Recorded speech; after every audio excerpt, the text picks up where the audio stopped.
السلام علیکم ناظرین، میں ہوں محمد خزامہ شکر، آپ دیکھ رہے ہیں Urdu right channel. Urdu right channel میں خوش آمدید۔ تو چلتے ہیں ناظرین آج کی ویڈیو کی طرف، لیکن ویڈیو شروع کرنے سے پہلے آپ سے گزارش کروں گا کہ اگر ابھی تک آپ نے ہمارا یوٹیوب چینل اردو رائٹ پی کے کو سبسکرائب نہیں کیا تو جلدی سے اسے سبسکرائب کر لیجئے اور ساتھ میں دیے گئے بیل کے آئیکن کو بھی دبا لیجئے۔ تو چلتے ہیں ویڈیو کی طرف۔ غیبت کیا ہے؟ رسول اللہ صلی اللہ علیہ وآلہ وسلم نے فرمایا، مسلمانوں تم جانتے ہو کہ غیبت کس کا نام ہے؟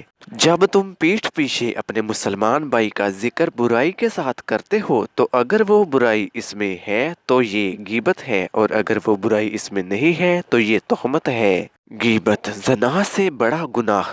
رسول اللہ صلی اللہ علیہ وآلہ وسلم نے فرمایا، مسلمانوں غیبت سے بچو کیونکہ غیبت زنا سے بڑا گناہ ہے۔ جو آدمی زنا کر لے پھر توبہ کر لے، خدا اس کی توبہ قبول کرتا ہے، لیکن غیبت کرنے والے کا گناہ معاف نہیں ہوتا جب تک کہ وہ شخص معاف نہ کر دے جس کی غیبت کی گئی ہے۔ مفت کی نیکیاں۔ رسول اللہ صلی اللہ علیہ وآلہ وسلم نے فرمایا، قیامت کے دن بعض انسان اپنے نامہ اعمال میں ایسی نیکیاں لکھی ہوئی دیکھیں گے جو ان سے ظہور میں نہیں آئیں۔ وہ حیران ہو کر پوچھیں گے کہ اے پروردگار، یہ نیکیاں تو ہم نے نہیں کی، پھر ہمارے نامہ اعمال میں کیسے لکھی گئی؟ انہیں کہا جائے گا کہ یہ تمہیں ان لوگوں کی نیکیاں ملی ہیں جو تمہاری غیبت کرتے تھے اور تم نہیں جانتے تھے۔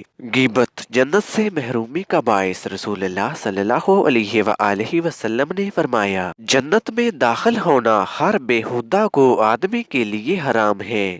اپنے عیب دیکھو۔ رسول اللہ صلی اللہ علیہ وآلہ وسلم نے ارشاد فرمایا، مسلمانوں جب تم کسی کے عیب بیان کرنا چاہو تو پہلے اپنے عیبوں کو دیکھ لیا کرو۔ دعا ہے کہ اللہ تعالیٰ اپنے محبوب صلی اللہ علیہ وآلہ وسلم کے صدقے سے ہمیں دوسروں کی غیبت کرنے سے بچائے اور ہمارے ہاتھ اور زبان سے دوسرے مسلمان بھائیوں کو محفوظ رکھے، آمین۔ ناظرین کرام، کمنٹ کر کے ہمیں ضرور بتائیے گا کہ آپ کو ہماری یہ ویڈیو کیسی لگی۔ دعاؤں میں یاد رکھیے گا۔ دوستو، اگر آپ کو ہماری یہ ویڈیو پسند آئی ہے تو ہماری اس ویڈیو کو لائک اور اپنے دوستوں کے ساتھ بھی شیئر کر دیجیے گا، اور اگر ابھی تک آپ نے ہمارا یوٹیوب چینل اردو رائٹ پی کے کو سبسکرائب نہیں کیا تو جلدی سے ہمارا یوٹیوب چینل اردو رائٹ پی کے کو سبسکرائب کر دیجیے گا اور ساتھ میں دیے گئے گھنٹی کے آئیکن کو بھی دبا دیجیے گا تاکہ ہماری آنے والی ہر نئی ویڈیو آپ تک آسانی کے ساتھ پہنچ جائے۔ تو ملتے ہیں ناظرین ایک اور ایسی خوبصورت اور دلچسپ ویڈیو کے ساتھ، تب تک کے لیے آپ مجھے اجازت دیجیے۔ اپنا خیال رکھیے گا۔ اللہ ہم سب کا حامی و ناصر۔ اللہ حافظ۔